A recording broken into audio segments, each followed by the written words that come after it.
nagenthei pi na he jing in lang na silung laigil in nei vok jing o Naka sa ponge nagenthei sa ponge lungset hlem pe ponge laigil lungset nang nahi kahai na hu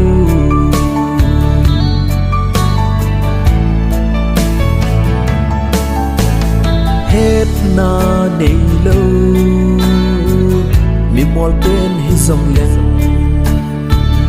ka bol pi thei pen le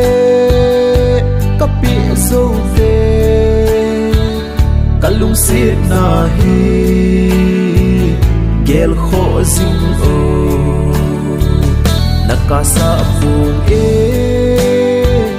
nagenthei sa ponge lungset hlem pe ponge laigil lungset nang nahi kahai na hu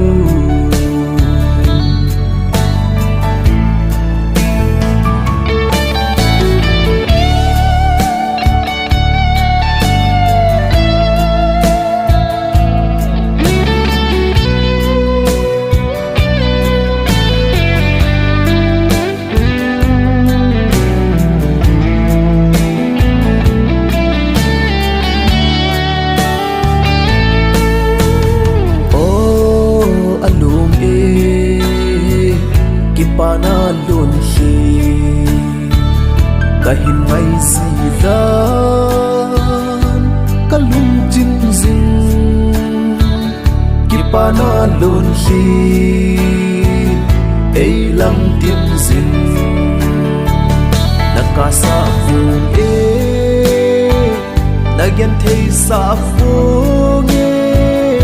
lungset hlem pe ponge laigil nang nahi kahai na